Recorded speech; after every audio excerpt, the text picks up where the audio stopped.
po ay manalangin. Salamat o Diyos sa pagkakataon na kami muli ay nandito para mag-aral at makinig sa iyong salita. Dalangin po namin o Diyos na patuloy na turuan mo kami kung paano kami lumakad ayon po sa iyong kalooban. Pagpalain mo po ang bawat isa sa pangalan ni Jesus. Amen. Amen. Praise the Lord. At ang ating papag-aralan sa umagang ito ay matatagpuan po sa libro ng Isaiah, chapter 1, verse 18 to 20. Ito po ang ating pagbulay-bulayan sa umagang ito. Sabi niya, "Come now, let us reason together, says the Lord. Though your sins are like scarlet, they shall be as white as snow. Though they are red as crimson, they shall be like wool." Next, "If you are willing and obedient, you will eat the best from the land." And the next verse, please. "But if you resist and rebel, you will be devoured by the sword. For the word of the mouth of the Lord has spoken." Ito po ang ating pag-aaralan sa umagang ito. Praise the Lord. Kaya napakahalaga po na ating makita o pag-aralan ang salita ng Panginoon dahil ito po ang nagtutuwid sa buhay natin para tayo'y lumakad ayon sa kalooban ng ating Panginoon. At ang salita na ito, dito po sa nabasa natin, bago po tayo magpatuloy, gusto ko pong bigyan pansin ng kaunting background kung bakit po nasabi ang bersikulo na ito. Okay. Sa unang panahon, ang mga nasyon, ang mga anak ng Diyos, ay palagi silang nagkakasala at tinatalikuran nila ang Panginoon, ang utos ng Diyos. Palaging nasasabi sa kanila, pero matigas po ang kanilang puso at ang ginagawa nila, tinatalikuran nila ang salita ng Panginoon. At kung ano po ang gusto nila, yan po ang kanilang ginagawa. Okay? Yan po ang kanilang ginagawa. Nagpupuris sila sa kanilang gusto ng mga ibang Diyos. Okay? Kung ano ang gusto nila, yan po ang ginagawa nila. Pero makita natin ito, lahat ng mga kasalanan nandoon din sa kanila. Pero, ang Diyos ay maawain. Ang Diyos ay mahal na mahal niya ang kanyang mga tao. Kaya ang Diyos, binigyan niya ng pagkakataon ang mga Israelite, ang mga tao na babalik sa Kanya. Na kahit sila ay maraming kasalanan, maraming kamalian, pero nandoon yung pagmamahal ng Diyos na ayaw ng Panginoon na sila ay tuluyang mawalay sa presensya ng Diyos. Kaya sabi niya, doon sa nabasa natin, sabi niya sa kanyang mga tao, "Halik kayo," sabi niya, "halik kayo at tayo'y magpaliwanagan. Halik kayo at tayo'y mag-usap-usap," sabi ng Panginoon.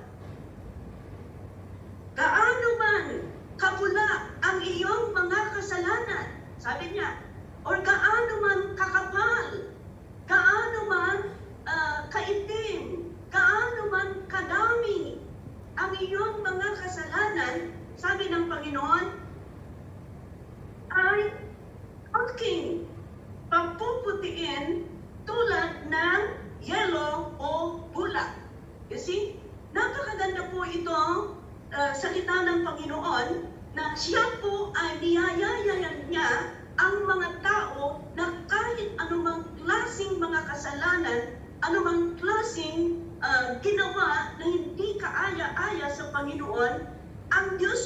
ay nandiyan, hindi niya gusto, ayaw niyang tuluyang mawala ang mga tao sa kanyang presensya. Kaya sabi niya sa kanyang mga tao, halina kayo, mag-usap-usap na tayo. Kahit marami kayong kasalanan, kahit marami kayong pagkakamali, kahit marami kayong gaano kakapal ang inyong kasalanan, halina kayo, mag-usap-usap tayo.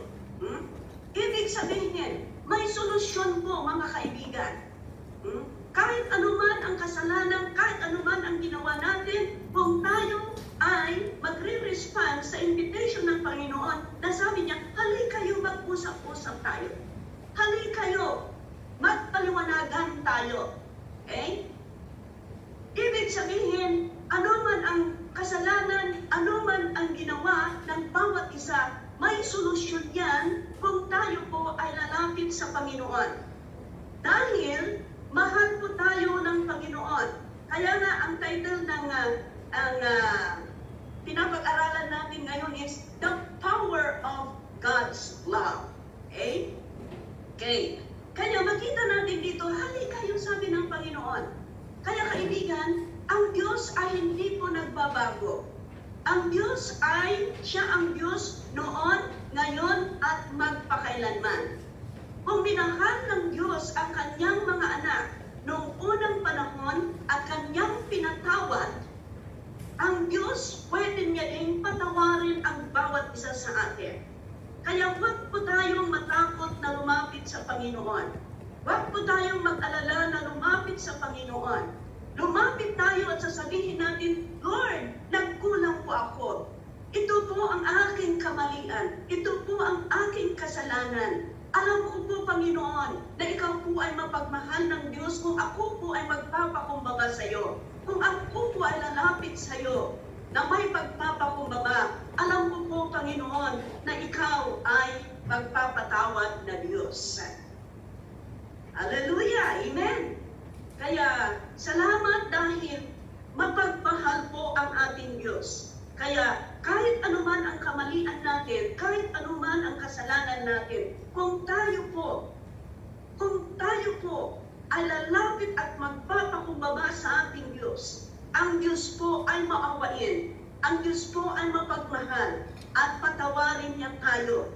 Hindi lang patawarin ng Panginoon, kundi patawarin ka ng Panginoon, at palaguin ka sa iyong paglilingkod, at hindi po mag-iinto doon. Tuturuan ka ng Panginoon, at gagamitin ka ng Panginoon, kahit sino ka man, kung ikaw po ay tapat na tunay na magpakumbaba at magsumunod sa utos ng ating Diyos. Amen? Hallelujah! Kaya sabi niya dito, aking papuputiin tulad ng yelo o bulak. You see? Pwedeng linisan ng Panginoon ang makapal na kasalanan natin o ang daming kasalanan natin kung tayo'y lalapit at magpakumbaba sa Kanya at willing na sumunod sa Kanya. Sabi niya dito, lilinisan niya tayo, papuputiin niya tayo, or ibig sabihin, patawarin niya tayo sa ating mga kasalanan. Okay? Pero, kailangan din na magpatawad din tayo. Tama? Patawarin tayo ng Panginoon, patawarin din natin. Pero sa katotohanan, ganito yan. Patawarin mo kung ano ang nagkasala sa iyo para patawarin ka rin ng ating Panginoon. And God will bless you. Huwag kang magtanim ng puot sa puso mo. Okay? I-release mo yan. Patawarin mo kung sino man ang nagkasala. Then God will bless you. Okay? Alam niyo, nandito po ako sa South Korea. And we went to visit, pumunta po kami doon sa boundary ng North Korea. Okay? Nandito po ako. And nararamdaman, makikita mo, at mararamdaman mo ang pagpapala ng Panginoon. Dahil dito sa North Korea, He forgive those people who are in North Korea. Yan. information, ang mga tao daw dito sa South Korea, nagpapadala sila ng mga pagkain doon sa North Korea. Nagpapadala sila ng mga gamot, especially during the pandemic. According sa mga information dito, during pandemic po, syempre ang daming mga sakit, ang daming mga na-COVID, ang daming mga namamatay. Pero ang ginagawa po ng mga taga South Korea, kahit kalaban yung mga taga North Korea, pero ang ginagawa nila, nagpapadala daw sila ng pagkain. Kaban niya na pinapadala. Nagpapadala sila ng mga medicine. Ang ginagawa nila is, ilagay nila doon sa malaking balon, tapos ipatayag na ngay, ipapalipad nila doon sa banda ng North Korea para may supply. You see, yan, ganun ang tunay na forgiveness. Ganun ang tunay na forgiveness. Pero ang ginagawa naman ng mga taga North Korea doon sa kalaban, ang ginagawa nila, bigla silang magpapalipad ng missile. Bigla silang magpapalipad against dito sa South Korea. But you know what the Lord is doing? Para protektahan ang kanyang mga anak, biglang nag-aano daw doon sa boundary. At magdadrop yung missile doon sa sea. Doon sa dagat. You know, it's just near. Napakalapit po. It is, ang pinakamalapit po is 450 meters. Yung pinuntahan namin, I think it's more than 2 kilometers. Sumakay po kami ng cable na papunta doon. So inapakan po namin mismo ang North Korea. And that is what they are doing.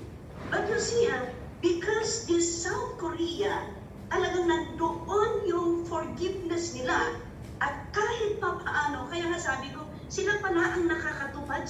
Sabi niya, kung babatuhin ka ng bato, batuhin mo ng tinapay. Ganon. Kung kukunin nila ang shirt mo, ibibigay mo pa ang jacket mo. Sila pala ang nakakagawa ng ganon. But you can see, really, yung protection ng Panginoon because nandoon yung pagpapatawad. At nakita mo mga kaibigan, very, very rich po dito sa South Korea. Binibless po ng Panginoon dahil kahit ganun po, nandoon po yung puso nila na tumulong. Kahit yung mga enemy nila, tinutulungan nila. And they say, if we forgive, because God had forgiven us, God also will bless us. Kaya sabi ko kanina, huwag tayong magtanim ng puot or sakit tinakam. Sakit ng loob sa ating, kung sino man ang nagkasala, patawarin po natin, and God will bless us. God will bless us. Dahil ang Diyos, alam niya po ang puso natin. Kaya kung ipagpatuloy natin, sabi niya, kung susundin ninyo ang aking sinabi, sabi niya, tatamasahin ninyo ang ani ng iyong lupain. Ibig sabihin, kung sundin natin ang utos ng Diyos at tayo magpatawad at patuloy na maglingkod sa Panginoon, ibibless po ang Panginoon ang buhay natin. Ibibless po, pagpalain po ng Panginoon ang buhay natin. Baka sasabihin mo, paano ako pagpalain ni Lord? Nandito naman ako sa kulungan. You know, wala akong imposible sa Panginoon. Walang imposible sa Diyos. Pwede kanyang pagpalain in many ways. Walang imposible, basta tapat ka, magpatuloy ka sa pag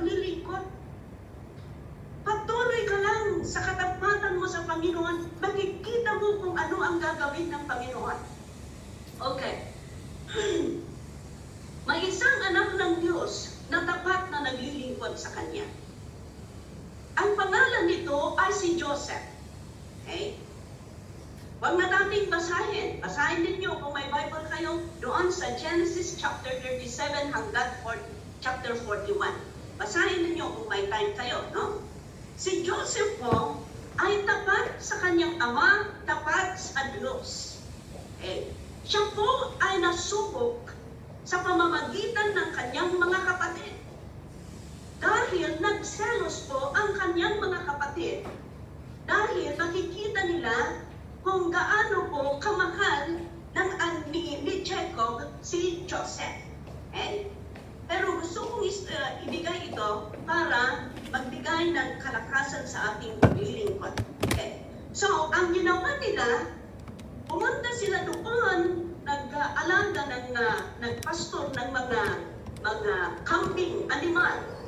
Si Joseph naman ay pumunta para nagbigay ng baon nila. Okay? Binigyan ng baon. Noong nagkita yung mga kapatid na darating si Joseph. So ang ginawa, to cut the story short, no? To cut the story short, dahil sa kanilang selos, sa kanilang kapatid, ang ginawa nila ay itinapon si Joseph doon sa balon. Tinapon nila yung kapatid nila doon sa balon. So, after na itinapon nila, ayan, kumakain sila. Kumakain sila sa kanilang baon na dinala ng kanilang kapatid. Masarap ba ang pagkain? Nilagay mo sa balon yung kapatid mo na nagdala ng baon mo, tapos kumakain ka pa. Masarap kaya ang pagkain mo? Yan. So, habang kumakain sila, dumating yung mga business people na mga Amalekites. Yan. Dumating ang mga business people. So sabi yung kapatid nila na si Judah, sabi nila, wala tayong mapapala kung ganun lang ang gagawin natin sa kapatid natin or papatayin natin. Nandito na yung mga businessman. Ibibinta na lang natin si Joseph para may pera tayo, sabi nila. So, to cut the story short, ibibinta nila si Joseph. Itong mga business people, dinala si Joseph doon sa Egypt. Pagdating nila sa Egypt, ibininta itong businessman, ibininta uli si Joseph sa kay Potiphar. Yan. Si Potiphar, isang pong mataas na opisyal ni Pharaoh on that time. Okay. Ibininta nila si Joseph. Kaya 2 beses po na naibinta si Joseph. Masakit kaya kapatid mo, ibibinta mo. Yan. Masakit yan, mga kaibigan. So, noon nandoon si Joseph sa bahay ni Potiphar, sabi ng salita ng Panginoon, but God is with Joseph. Hindi po pinayaan ng Panginoon na nawala si Joseph. So, to cut the story short, tumagal doon, nakita yung asawa ni Potiphar na gwapong-gwapo si Joseph. Gusto niyang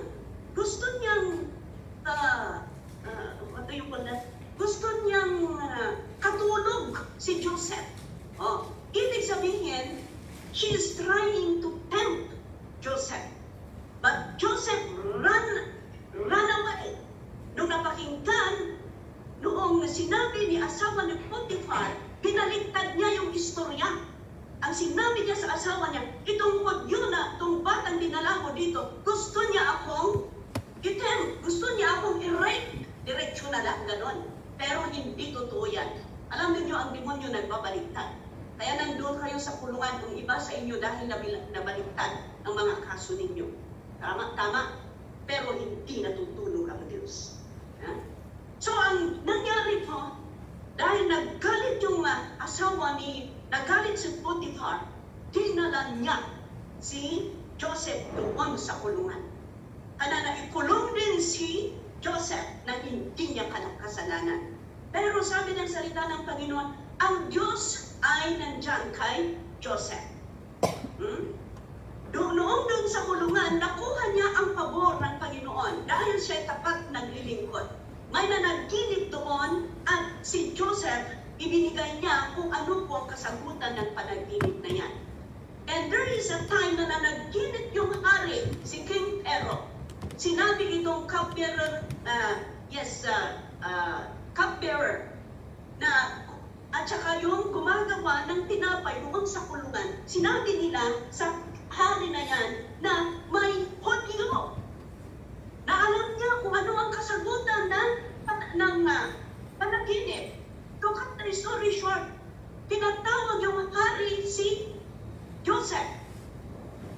Noong sinabi niya ang kanyang mga panaginip, ibinigay ni Joseph ang kasagutan at sabi ng hari, walang ibang tao na makapagbigay ng ganitong kasagutan at walang ibang tao na may espiritu ng Diyos sa kanya. So, si Joseph ay naging second in command in the kingdom of Egypt. Second in command po si Joseph kay King Pharaoh. Kaya nandoon na, naging gobernador na, naging second na doon sa kingdom of Egypt si Joseph. At siya po ang namahala sa entire kingdom of Egypt. Okay, ano pong aral na makikita dito? So si Joseph po ay tumira na doon sa palace. Tingnan ninyo si Joseph na itapon doon sa balon. After ng balon na yan, naibinta po si Joseph. After na naibinta muli si Joseph. And after that, nailagay si Joseph doon sa kulungan. Pero after ng kulungan, nakarating po si Joseph doon po sa palace. You see? Because nagiging tapat po. Kaya kung tanungin mo, paano ako i-bless ng Panginoon dito? Nandito ako sa kulungan. I tell you, if God is with you, pwedeng gawin ng Panginoon. Kung ano ang ginawa niya kay Joseph, pwede niyang gawin. Gagawa ng paraan ng Panginoon ng himala dahil sa katapatan mo at i-bless ka ng Panginoon. Amen? Pero sabi niya sa last verse na ito, sabi niya, ngunit kung susumanin kayo at maghihimagsik, tiyak na kayo'y mamamatay. Sabi niya dito, if you will not listen and you will do kung ano ang gusto ninyo, mapapahamak lang kayo mga kaibigan. Kaya the best thing that you will do is maglingkod kayo sa Panginoon. Tingnan ninyo si Joseph. Tapat pa rin. Noong inilagay nila doon sa balon, God is with him. Noong siya'y naibinta, God is with Joseph. Noong nandoon sa bahay ni Potiphar, God is with Joseph. Ang napakaganda pa doon, dahil kay Joseph, sabi ng salita ng Panginoon, ay mas lalong gumanda ang business, mas lalong gumanda ang lahat ng source ng income ni Potiphar. You see? Kaya pinagpala ng Diyos. At kahit doon sa kulungan, God is with Joseph. You see, from balon to the businessman, from businessman to Potiphar, from Potiphar to the prison, from prison to palace. You see? Kaya, sunod-sunod po yung pagsubok niya, pero hindi iniiwanan ng Panginoon. Tinitingnan ng Panginoon ang katapatan ni Joseph. Kaya tingnan ninyo, kahit sa doon sa kalagitnaan ng pagsubok ni Joseph, sabi ng Panginoon, God is with Joseph. You see, may plano lang si Lord. Kaya sunod-sunod yan, hanggat nakarating si Joseph doon po sa palasyo. At alam ninyo, on that time, on that time, siya ang namakala ng entire Egypt. Nagkaroon po ng famine. Karoon po ng famine. At dahil walang makain ang pamilya ni Joseph, pumunta sila doon sa Egypt para bumili. To cut the story short, nagkaalaman silang magkakapamilya. Kaya kinuha nila ang kanilang ama. Medyo natatakot ang kapatid ni Joseph dahil alam nila na ibininta nila ang kapatid nila.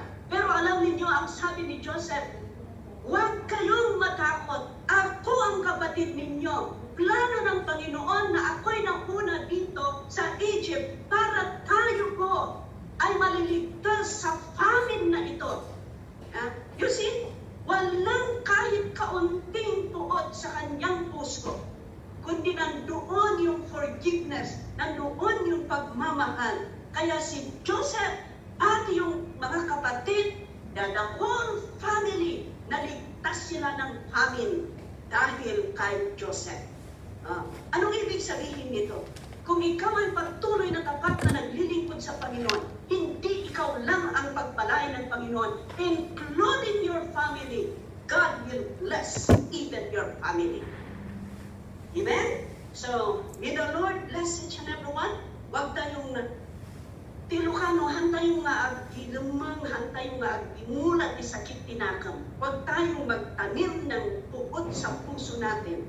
Forgive them. Kung ano mang nagkasala sa atin, forgive them. And God will forgive us also.